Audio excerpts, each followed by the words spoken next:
Hi. இன்னைக்கு என்ன topic அப்படின்னு பார்த்தீங்கன்னா, நம்ம தமிழ் சினிமால மோஸ்ட் அட்வென்ச்சரிக் சீன்ல ஒன் ஆஃப் த சீன் அப்படின்னு பார்த்தீங்கன்னா, அது இந்த ஹீரோயின மாடு முட்ட போறதும், அந்த மாட்டுக்கிட்டேருந்து ஹீரோ எப்படி காப்பாத்துறாரு அப்படிங்கிறது தான். அதுக்கு மெயின் ரீசனா படத்துல எத காட்டுவாங்கன்னு பார்த்தீங்கன்னா, அந்த ஹீரோயின் வந்து ஒரு ரெட் கலர்ல சாரி இல்ல ஏதோ ஒரு ரெட் கலர் ட்ரெஸ் போட்டிருக்கிறதாவும், அதனால தான் அந்த மாடு முட்ட போறது மாரி காட்டுவாங்க. உண்மையாவே வந்து இந்த மாடெல்லாம் அந்த ரெட் கலர பார்த்தா முட்டுமா? முட்டாதா? அப்படிங்கிறது சத்தியமா நமக்கு தெரியாது. ஆனா அந்த படத்துல வந்த சீன்ஸ் எல்லாம் வச்சு, இன்னைக்கு நம்ம எங்கேயாவது வெளியில போறோம், ஒரு ஃபங்ஷன் அட்டெண்ட் பண்ண போறப்ப, ரெட் கலர் ட்ரெஸ் போட்டுட்டு போறோம்னா, வழியில எதுவும் மாடெல்லாம் பார்த்தோம்னா, கண்டிப்பா நம்ம லைட்டா ஜெர்க் ஆக தான் செய்றோம். ஸோ உண்மையாவே மாடுகள்லாம் இந்த மாரி ரெட் கலருக்கு எதுவும் ரியாக்ட் பண்ணுமா? பண்ணாதா? அண்ட் இந்த மாட்டுக்கும் ரெட் கலருக்குமான கனெக்ஷன் எங்கேருந்து ஸ்டார்ட் ஆயிருக்கு? அப்படிங்கிறத பத்தி தான் இன்னைக்கு வீடியோல உங்க கூட ஷேர் பண்ணிக்க போறேன். அண்ட் வீடியோக்குள்ள போறதுக்கு முன்னாடி மறக்காம நம்ம சேனல சப்ஸ்கிரைப் பண்ணிட்டு பாருங்க. அண்ட் பக்கத்துல இருக்க பெல் ஐகானையும் கிளிக் பண்ணிருங்க. அது ரொம்ப ஹெல்ப்ஃபுல்லா இருக்கும். யாருக்கு யாருக்கோ ஃபர்ஸ்ட் ஆஃப் ஆல் இந்த மாட்டுக்கும் ரெட் கலருக்குமான கனெக்ஷன் எங்க ஸ்டார்ட் ஆகுதுன்னா, ஸ்பெயின்ல நடக்கக்கூடிய ஒரு ட்ரெடிஷனலான என்டர்டெயின்மென்ட் ஷோ தான் புல் ஃபைட்டிங் அப்படிங்கிறது. நம்ம ஊர்ல எப்படி ஜல்லிக்கட்டு, மஞ்சு விரட்டு அப்படிங்கிறது ஒரு ட்ரெடிஷனலான ஒரு ஸ்போர்ட்ஸா இருக்கோ, அதுபோல அவங்க ஊர்ல நடக்கக்கூடிய அந்த ஒரு ட்ரெடிஷனலான என்டர்டெயின்மென்ட் ஷோ தான் அந்த புல் ஃபைட்டிங். அந்த ஃபைட்ல பார்த்தீங்க அப்படின்னா, மெட்டாடர் அப்படிங்கிற ஒரு பர்சன் வந்து தன்னோட கையில ஒரு பெரிய ரெட் கலர்ல ஒரு ஃபிளாக் மாரி ஒரு துணி வச்சிருப்பாரு. ஸோ அத வச்சு தான் அந்த மாட்டுக்கிட்ட வந்து ப்ளே பண்ணிட்டு இருப்பாரு. நம்ம மன்மதன் அம்பு மூவில கூட வந்து கமல் சார் ஒரு சாங்ல வந்து அந்த புல் ஃபைட்டிங்க ரெப்ளிகேட் பண்ற மாரியான ஒரு சீன் வரும். அதுல அவர் பெரிய ஒரு கையில ரெட் கலர் ஃபிளாக் மாரி ஒண்ணு வச்சு அத வந்து ஃபிளாக் பண்ணிட்டு இருப்பாரு. ஸோ அந்த புல் ஃபைட்டிங்ல இருந்து தான் இந்த மாட்டுக்கும் ரெட் கலருக்குமான கனெக்ஷன் ஏற்படுது. பட் அது 2த்துக்குமான கனெக்ஷன் என்ன? அந்த ரெட் கலர் இருக்கிறத பார்த்தா அந்த மாடு உண்மையாவே ரியாக்ட் ஆகுமா? ஆகாதாங்கிறத தெரிஞ்சுக்கிறதுக்கு முன்னாடி, ஸ்பெயின்ல நடக்கக்கூடிய இந்த புல் ஃபைட்டிங்க பத்தி கண்டிப்பா நான் உங்க கூட சொல்லியே ஆகணும். ஏன்னா, இந்த புல் ஃபைட்டிங்க பத்தின சீன்ஸ் வந்து ஒரு 10 செகண்ட், 5 செகண்ட் வந்து நம்ம கிளிப் பார்க்குறப்ப நம்ம என்ன நெனைப்போம்? அந்த ஃபிளாக வந்து தன்னை புரொடெக்ட் பண்ணிக்கிறதுக்காக அவர் யூஸ் பண்ணுவாரு.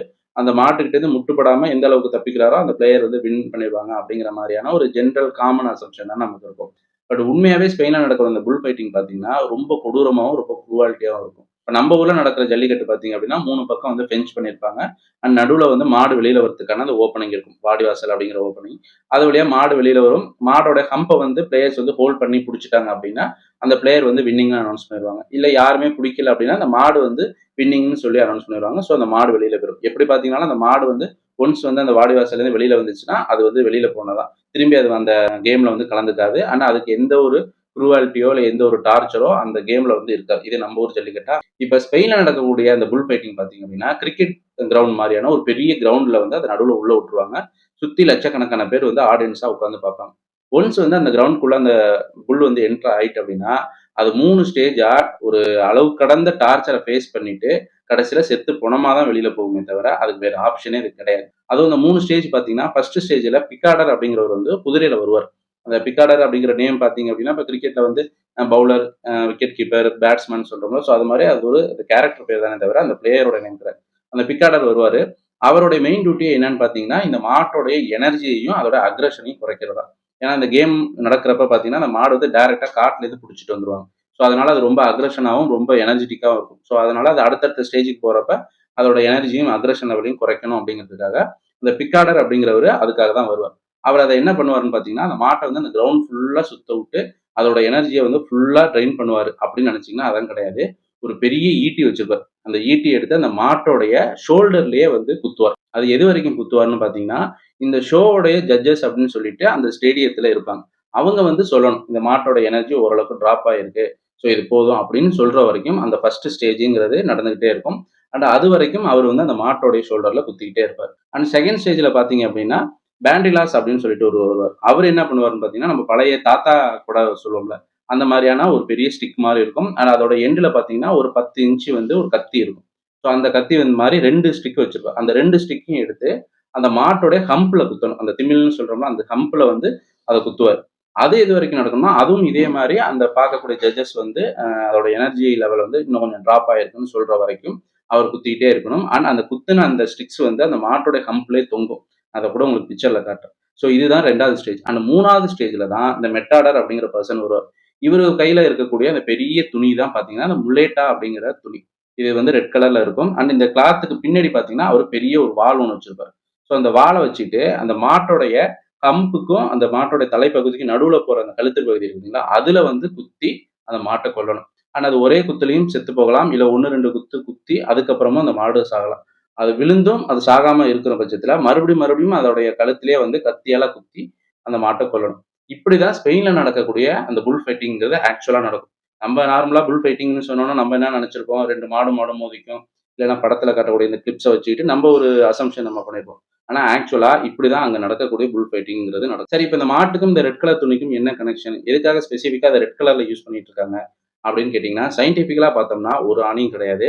ஆக்சுவலா அந்த துணி எதுக்காக யூஸ் பண்றாங்கன்னா, முலேட்டா அப்படிங்கிறது அங்க உள்ள ஒரு வகையான ட்ரெடிஷனல் கிளாத். இப்ப நம்ம ஊர்ல வந்து இப்படி பட்டு, அப்புறம் காட்டன் இந்த மாதிரியான ஒரு வெரைட்டிஸ் இருக்கோ, அது மாதிரி அவங்க நாட்டுல இருக்கக்கூடிய ஒரு வெரைட்டி தான் அந்த முலேட்டா அப்படிங்கிற கிளாத். அது வந்து ட்ரெடிஷனலா அந்த புல் ஃபைட்டிங்ல காலங்காலமா பயன்படுத்திட்டு இருக்காங்க. ஸ்பெசிஃபிக்கா அதுல ரெட் கலர் யூஸ் பண்றதுக்கான காரணம் பாத்தீங்க அப்படின்னா, ஆடியன்ஸோட விசிபிலிட்டிக்காக தான். அதாவது பகல் நேரத்துல அந்த மேட்ச் நடக்கிறப்ப, தூரத்துல இருந்து பாக்குறப்ப அந்த துணியோடைய விசிபிலிட்டி நல்லா தெரியணும் அப்படிங்கிறதுக்காகவும், 2வது அந்த மாட்டோட கழுத்துல இந்த மாதிரி கத்திய வச்சு குத்துறப்ப அதோட பிளட் ஸ்டெயின் வந்து தெரிக்கும். அப்ப அது வந்து இந்த துணியில படுறப்ப அது வந்து ஒரு மாதிரி அருவருப்பாவோ இல்லைன்னா பாக்குறதுக்கு ஒரு மாதிரி கொடூரமாவோ தெரியும் அப்படிங்கிறதுக்காக தான் அந்த கிளாத் வந்து ரெட் கலர்ல யூஸ் பண்றாங்களே தவிர, சயின்டிபிக்கலா டைரக்டா அந்த மாட்டுக்கும் இந்த ரெட் கலருக்கும் எந்த ஒரு கனெக்ஷனுமே கிடையாது. இன்ஃபேக்ட் இன்னொரு இன்ட்ரெஸ்டிங்கான விஷயம் என்ன அப்படின்னா, அந்த மாட்டுக்கு இந்த ரெட் கலர்னால என்னன்னே தெரியாது.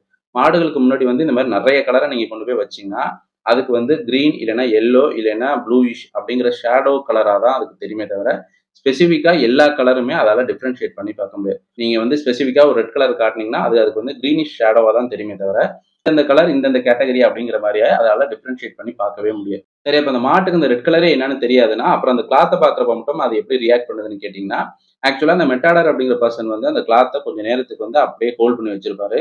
திடீர்னு அதுக்கு ஒரு மோஷன் குடுக்குறப்ப, அந்த மோஷன் வந்து அந்த மாடுகளுக்கு வந்து ஒரு வித த்ரெட்டனிங் மாரியான ஒரு அசம்ப்ஷன குடுக்கும். ஸோ அதுக்கு தான் அது டைரக்ட்டா ரியாக்ட் பண்ணுதே தவிர, டைரக்ட்டா அந்த கலருக்காக அது எந்த விதத்திலுமே ரியாக்ட் பண்றதில்ல. ஸோ மாட்டுக்கும் இந்த ரெட் கலருக்கும் சயின்டிஃபிக்கலா எந்த ஒரு கனெக்ஷனுமே கிடையாது. நம்ம ரெட் கலர் ட்ரெஸ் போட்டுட்டு மாட்ட கிராஸ் பண்ணி போனாலும், ஈவன் மாட்டுக்கு முன்னாடியே போய் நின்னாலுமே, அந்த மாடு நம்மள எதுவுமே பண்ணாது. நம்ம தேவையில்லாம அந்த மாட்டு முன்னாடி போய் நின்னுட்டு வேற ஏதாவது வேலைகள் பார்த்தோம்னா, அதுல மூட் அப்செட் ஆகி வேணா நம்மள முட்டி தள்ளுமே தவிர, ஸ்பெசிஃபிக்கா இந்த கலருக்காக தான் உன்ன முட்டுனேன்னு சொல்லிட்டு, மாடு எந்த விதத்திலயும் நம்மள்ட்ட ரியாக்ட் பண்ணாது. ஸோ இவ்வளோதான் இந்த டாபிக். அண்ட் வீடியோ புடிச்சிருக்கும்னு நெனைக்கிறேன். வீடியோ புடிச்சிருந்தா மறக்காம ஒரு லைக் பண்ணிருங்க. அண்ட் சப்ஸ்கிரைபும் பண்ணிடுங்க. வேற ஒரு வீடியோல, வேற ஒரு கன்டென்ட்ல உங்கள சீக்கிரம் வந்து பார்க்குறேன். And stay tune.